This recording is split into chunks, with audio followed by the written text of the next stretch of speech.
Hey, thanks for watching again. I got a few videos out today, and I'm just kind of taking a break from the regular routine here. I was painting a room yesterday and doing some processing from other things that we purchased and have sold, and getting all that ready to package and ship out. They took out today. And when I showed these, there was some interest in the uniforms, so I thought I'd go over them. So far, there's at least one in the group that I'm not going to sell. But pretty much everything will be for sale. I don't think, well, they might be up around retail prices because sometimes I can't bear to let things go any cheap.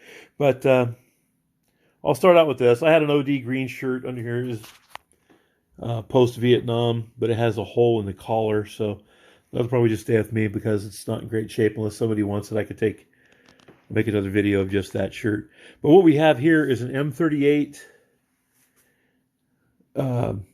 Jeep coat. This is made for personnel who do some setting, maybe drivers or office workers or something, I mean, not everybody was out in the field. I'm not going to say it's a non-combatant jacket because Jeep drivers were usually out there in the thick of things with officers or just assignments. Very good condition. There's a couple spots that were on it. They came on it. They might come off if you take it to a dry cleaner's. These have the Bakelite buttons, double-breasted. Take a look at the inside. Sometimes this wool gets a little brittle. But while I'm unbuttoning it with one hand, the free hand can go up here, and it does have a name of a soldier in it. W.W.II. A bit of a ID number, I believe, up around this area. And it looks to me like I can't really tell whether that's McDonald, DONALDETOU.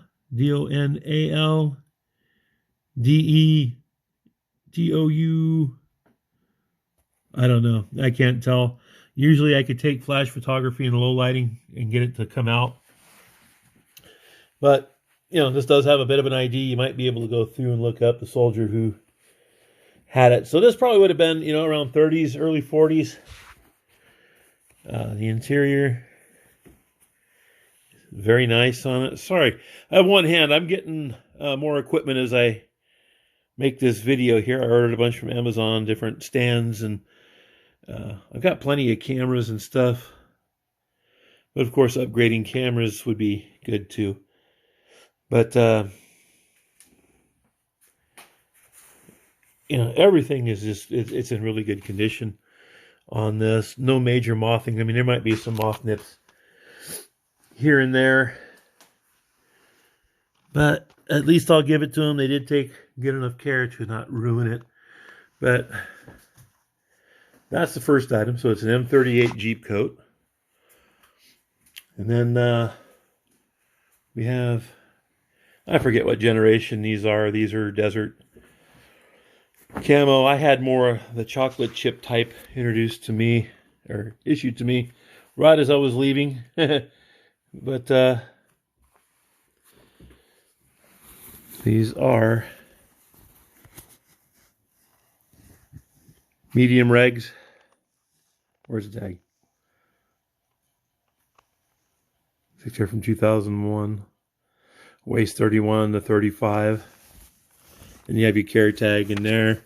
And this does say, this have someone's last name on it. And I can't remember if I got them from the person or what. I believe my son got those from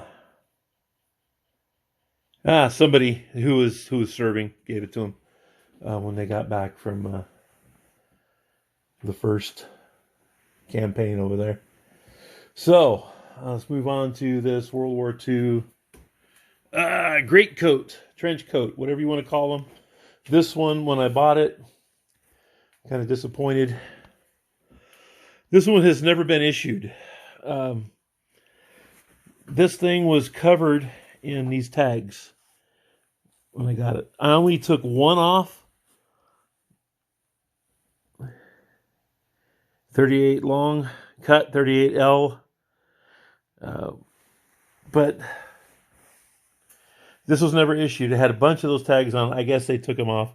But the only one I took off, one was a little bit rusted, and I had it with it, but apparently they didn't keep it together. That has the stamp in there. And this is your standard long coat, great coat, similar to the World War I, different cut in the First World War. You got your cool buttons on there, all original buttons. These aren't new ones put on. These are original period buttons. Basically unmessed with. Ah, see, there's another tag there. But there was more. There was more tags. But that's okay. And it looks like there's starting to get a few little moth nips in there. I think I saw one. Yeah, see up here on the collar. You could see a few where they started. I'm just getting close enough so you could see it. It's not a mishap with the camera. But, yeah, there's one right there where that little white spot is. That's where it went all the way through. Now, there is a way to fix these when they had moth nips on it. I've done it on other wool items. I've done it on visor caps and all that. And it's worked out really good. Is what you do is you get a disposable razor, and you kind of get on there and you shave a little bit of the material off till you get like a nice little fuzz ball. You get some rubber-based adhesive. I've used that many times, and you get it on the end of not on the end of a Q-tip, but you take the cotton wadding off the end of the Q-tip, dip it in there, or even with a needle, you could put it inside the hole around the background. Doesn't leave any residue on the outside. You let it set up and dry overnight, then you shave the top of that again. You will never see it, guarantee it, if you do it right. I've done it hundreds of times for my own items. I don't ever sell anything that I restore like that without saying. But, now this next item I'm going to keep. That's going back into my collection. And I don't know the life of me why I would give it to one of my nephews. I love my nephews. They upset me by giving this back a little bit, all this stuff back. But I'm glad to have this back, because I can't remember giving it to him. There's no mothing. It's just been dirty from sitting and storage. Now look at this. First World War service. This is for the limited emergency in the 30s. Navy good conduct. He's got 4 stars on there. He's got 3 stars on this Pacific campaign and the American campaign ribbon. Navy officer. This was a really, really good one. It's got his ID in there, got his name in there that I have to, to look up. Sorry, that's upside down, but it's from 44. So this man was a dual veteran, went through 2 wars. The first, the Great War, and then World War II.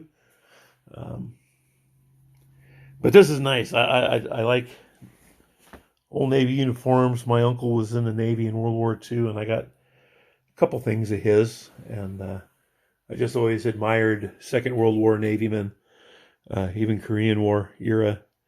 Well, any service member, but I have more of an admiration for the World War II and before, because they saw a lot of combat. My uncle's ship was sunk twice. He was on a minesweeper, or he was on 2 ships that were sunk, and he survived. But this next one is a newer issue, OD Green.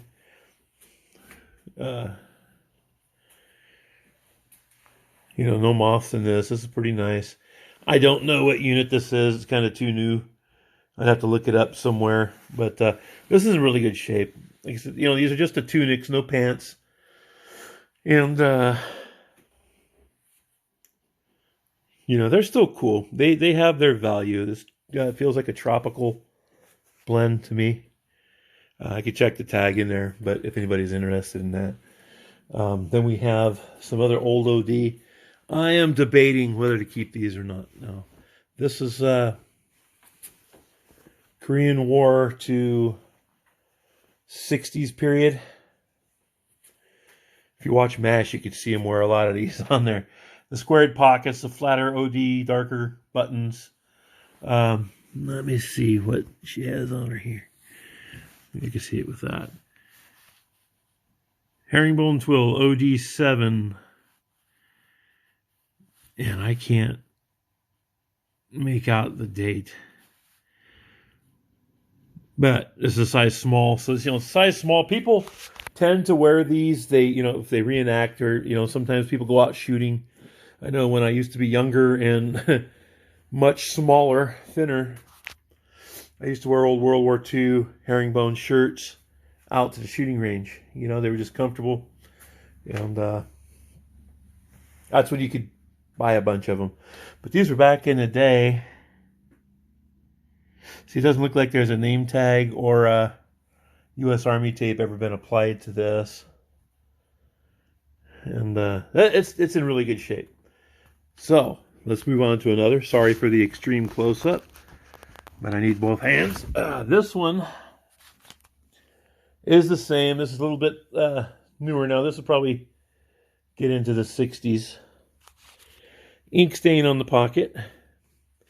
Now, this is the kind where you could see that they had the yellow and black U.S. Army tape on it and the white name tapes. That was actually my favorite period of OD green besides World War II, is 50s and 60s when we still had OD. I wish that they would go back to this since they're doing retro uniforms. Much smarter appearance. This is the kind with no cuff buttons on it. Got a little thing. Now I know this one came from the 1st Infantry Division because the next shirt up is a khaki shirt. Back when they switched to khaki. And here this is. It's got a few little rust things on it. Got the buttons. 1st Infantry. That's a cut edge, so it'd be 60s or before. Early 60s or before. That's before they started putting the marrowed edge, like I was talking about. See how that edge is thicker on this? That's a marrowed edge patch, just where there's extra. So, kind of, I don't know what it was for, just to make it stand out more, give it a border, give it something more to sew to. But I prefer the cut edge patches. They're more sleeker looking. Now, if you look at this, you can look underneath, and he had a transfer from somewhere. If you turn the sleeve inside out, you'll be able to see it. I can't remember the unit, but I just had a patch on another video from it. My mind goes like that sometimes, where I'll remember something until I'm doing a video, and of course I forget. Got another overcoat. This is from... Hey, that's Stryker. It's a 36 reg here. This is a Marine Corps trench coat, great coat. I think this is from 70s. Pretty nice. Then we got this one. Now this one was actually from the Fort Ord area. Fort Ord, this unit trained at Fort Ord for a while in Monterey, California. This... let me see if I'll open it up and see. It is Spec 4.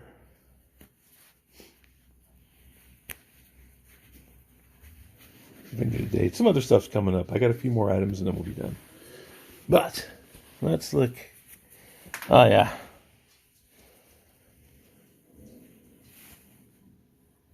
Keep your coat looking smart. So it's 37. Yeah, hold on. I'm going to set you down on this green for a moment. Don't get scared.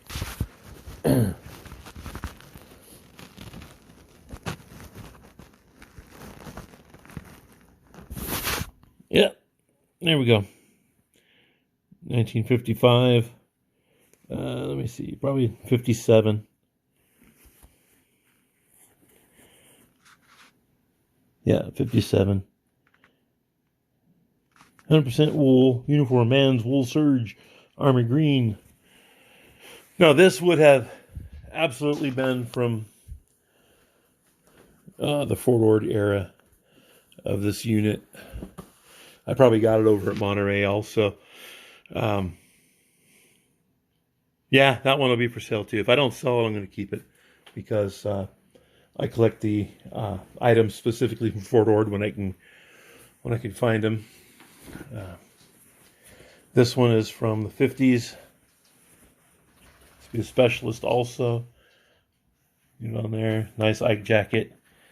Not that much. I don't think there's any mothing on this. Or might be. But, you know, you could see the liner's in good shape. That's pretty nice. Ah, there is some mothing. See right there. Down here. But you know that, unless they're giant holes or if it's in an ugly spot, you know, that never stopped me from buying it. I probably bought them with those in there because I know how to fix them. Now this, the insignia don't belong on here. I think the kids put it on there when they were wearing it for Halloween or something. But